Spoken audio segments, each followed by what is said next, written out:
300 ফিটের মধ্যেই যে এত সুন্দর একটা পার্ক রয়েছে সেটা না গেলে হয়তো বা বুঝতেও পারতাম না। হ্যালো এভরিওয়ান, আসসালামু আলাইকুম সবাইকে। লাস্ট পার্টটা নিয়ে চলে আসলাম অ্যান্ড এর আগের ভিডিওতে আমি বলেছিলাম যে আমরা চা খেয়েছিলাম, একটু রেস্ট নিচ্ছিলাম আর কি, যেহেতু আমরা ওয়েট করতেছিলাম কখন অন্ধকার হবে আর চারপাশটা হচ্ছে লাইটিং হবে। যেহেতু রাত্রেবেলা আর কি লাইটিং হয়, জিনিসটা আরও বেশি সুন্দর লাগে, পার্কটা আরও বেশি আকর্ষণীয় দেখাতো।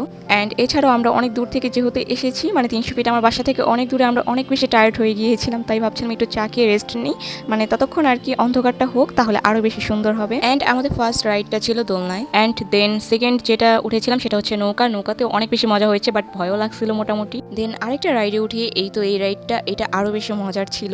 এটাকে নাগরদোলা বলে না কি বলে আমি ঠিক বলতে পারতেছি না, বাট এটা অনেক বেশি মজার ছিল। আর এটা এত বেশি উপরে উঠতেছিল যে পুরো 300 ফিট দেখা যাচ্ছিল, মানে এত বেশি এটা সুন্দর লাগতেছিল।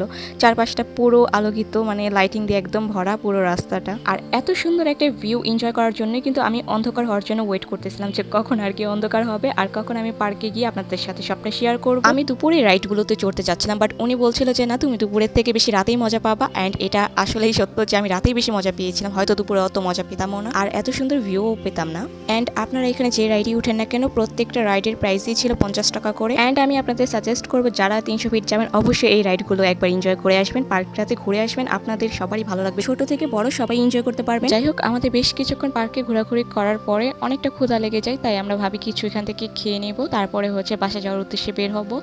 বাট এখানে হচ্ছে যতগুলো দোকান ছিল সবই মাছের আইটেম ছিল, একটা মন হতো কিছু হচ্ছিল না। আর মাছ আমি একদমই খাই না, তাই চলে যাই নীলা মার্কেট এখান থেকে বেশি একটা দূরে না, তাই আমরা চলে যাই নীলা মার্কেট। আর এই রাস্তাটা দেখে আমি বলতেছিলাম যে এটা ভূতের রাস্তা, মানে রোডটা দেখেছেন এতটা বেশি ভয়ঙ্কর লাগছিল।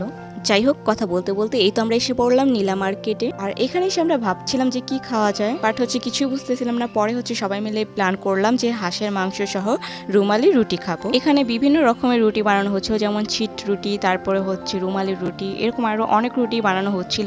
তবে আমরা নিয়েছিলাম রুমালি রুটি। হাঁসের মাংসের প্লেট মেবি 75 থেকে 80 টাকা করে নিয়েছিল, আর রুমালি রুটি এক পিস প্রাইস পড়েছিল 35 টাকা করে। ছোটখাটো এটা একটা রেস্টুরেন্টের মতো ছিল দেখতে, অনেকটাই মানে সুন্দর লাগতেছিল, নদীর পাশেই ছিল তো তাই একটু বেশি সুন্দর লাগতেছিল সবটা। আর ওদের খাবারের টেস্টের কথা যদি বলি তাহলে বলবো খাবারের টেস্টটা ছিল অনেক বেশি মজা। আমি বলবো এটা একদম পারফেক্ট ভাবে ওদের কুক করা হয়েছিল, তাদের প্রত্যেকটা রান্নাই ছিল খুবই মজার। যাই হোক, এখন আমরা হচ্ছে বাসা যাওয়ার উদ্দেশ্যে রওনা হয়ে যাব। অ্যান্ড আরেকটা মজার কথা শেয়ার করি, সেটা হচ্ছে আপনারা হয়তো অনেকেই খেয়াল করেছেন যে যখন আমি বাসা থেকে ঘুরতে মানে বের হব বা প্ল্যান করি, মানে ঠিক তখনই না হলেও কিছুক্ষণ পর হোক বা লাস্ট মোমেন্টে হোক, তখন বৃষ্টিটা আর কি পড়বে, মানে এটা সবসময় আমার সাথেই হয়, কেন হয় আমি জানি না। আমি যখনই বের হই তখনই ঝুম করে একদম বৃষ্টি পড়া শুরু হয়ে যায়। যাই হোক, আজকের ওয়েদারটা ছিল অনেক বেশি সুন্দর। আর অবাক করা বিষয় হচ্ছে পিছনে বৃষ্টি পড়ছিল আর সামনে কিন্তু একদমই বৃষ্টি ছিল না, আকাশ পুরাই মানে একদম পরিষ্কার, যেটা একটু অবাক করার বিষয় ছিল। যাই হোক, বার্থডে ব্লগটা এখানেই শেষ, দেখা হবে আরেকটি নতুন ব্লগ নিয়ে।